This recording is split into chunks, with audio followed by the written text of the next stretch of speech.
Մինչ Ռուսաստանը խստացնում է հայկական ապրանքների մուտքի սահմանափակումներն իր երկիր, Հայաստանի կառավարությունը սուբսիդիաներ է տրամադրում արտահանողներին Եվրոպայում եւ այլ երկրներում նոր շուկաներ գտնելու համար։ Բայց արտահանողները հարցնում են, ինչպես հայկական արտադրանքը հասցնեն այլ շուկաներ, եթե հայ բեռնափոխադրողների մեծ մասը տարիներ շարունակ աշխատելով ռուսական ուղղությամբ եվրոպական պահանջներին չեն համապատասխանում։ Նույն մտահոգությունն ունի նաեւ գործարար Գևորգ Ղուկասյանը, որն արտահանում է թե սեփական, թե գյուղացիներից գնված բերքը։ Պետք է ուղղակի ձգտենք, արտահանենք, Ռուսաստանը փակ է եւ հասկանում ենք, որ փակ է լինելու։ Այդ ամբողջ սեպոչկան աշխատելու է, միայն տրանսպորտն է խնդրեմ ունենալ։ Մեր համայնքը թե գրեթե բոլոր տրանսպորտի կամպանիաները Եվրոպա դժվարանալու են ապրանքները։ Կառավարությունը մեկ շաբաթ առաջ հաստատեց ջերմոցային արտադրանքի արտահանման աջակցության ծրագիրը, իսկ 3 նման աջակցություն սահմանվեց նաև ոչ ջերմոցային մի շարք ապրանքների համար։ Էկոնոմիկայի նախարար Գևորգ Պապոյանի խոսքով դեպի ԵՄ արտահանման դեպքում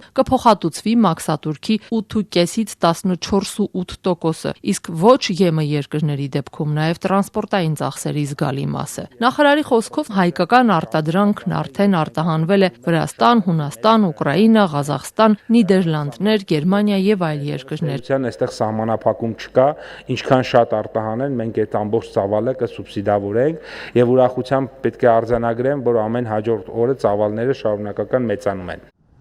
Բայց գործարարները հարցնում են, ինչպես են կազմակերպելու արտահանումը դեպի Եվրամիության եւ այլ երկրներ, եթե հայկական բեռնատարները պետք է անցնեն Թուրքիայի տարածքով, իսկ ոլորտը դեռ պատրաստ չէ այդ ուղղությամբ լայնածավալ փոխադրումների։ Այդ անցակետից սկսած այլ կարգեր են գործում։ 10 տարուց ավելի բեռնափոխադրում իրականացնող գործարարը, որ հրաժարվեց ներկայանալ, ասում է, կառավարությունը նախ պետք է աջակցեր, որ բեռնատարների պարկը նորացվեր։ Ես ինքս ուզում եմ թազա մեքենա, ու տես ծրագիր էլ կա, պետությունը սուբսիդավորում է։ Նոր մեքենայի համար սուբսիդավորում է։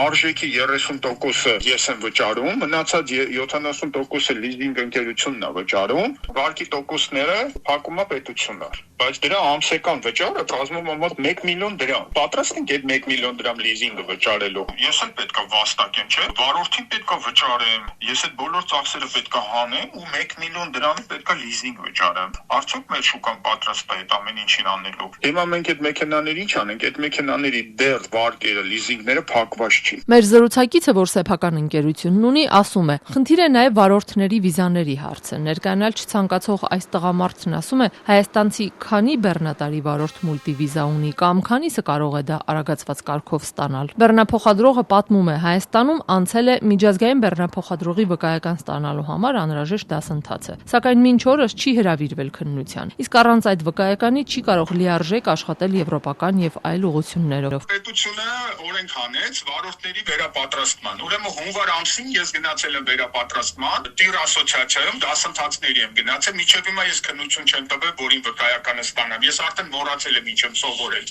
Պետությունը թող մի հատ իր սկսած գործը ավարտին հասցնի։ Ես հույսս չեմ դրել Հայաստանի Հանրապետության վրա։ Ես գնացել եմ Լիտվայում սովորել եմ, ես Լիտվայի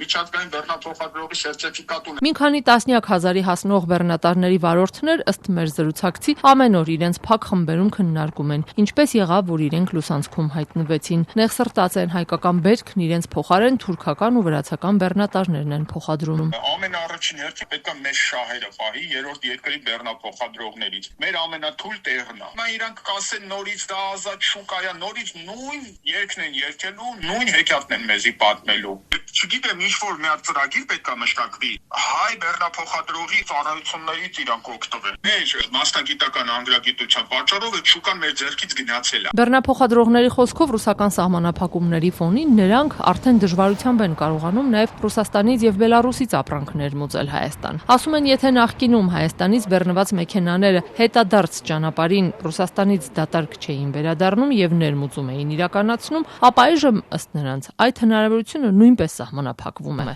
Ես բանատներու վիզաների կռիվը, օրինակ ես այդ վիզան որ ստացել եմ, ես այդ վիզայի համար իմ տարիների փորձը, իմ տարիների ունեցած վիզաներն էլ 5 հանդիսանով։ Հիմա այսօր մի հատ նոր վարորդ որ գնա առանց հիմքերի, առանց իր անկերությունը, առանց ապացույցների, որ ինքը Եվրոպայում աշխատել է, եվրոպական փորձ ունի, իրան վիզա չեն տալ։ Ռուսաստանը Հայաստանից մի խումբ ապրանքների ներմուծման սահմանափակումները սկսեց կիրառել հայաստանյան ընտրություններից շաբաթներ առաջ։ Սկզբում արգելելով ջերմուկի վաճառքը, հետո հայկական ծաղիկների ներմուծումը, ապա սահմանափակումներ մտցրեց մի քանի տեսակի բանջարեղենի, ելակի, իսկ ավելի ուշ նաև կորիզավոր մրգերի ու խաղողի նկատմամբ։ Երեկ էլ արդեն բուսական ծագման բոլոր ապրանքների մասով սահմանափակումներ կիրառեց։ Մոսկվայի դժգոհության պատճառը Եվրոպայի հետ մերձենալու Հայաստանի ջանքերն են։ Պահանջում են արագ ընտրություն կատարել Եվրամիության եւ ԵԱՏՄ-ի միջև։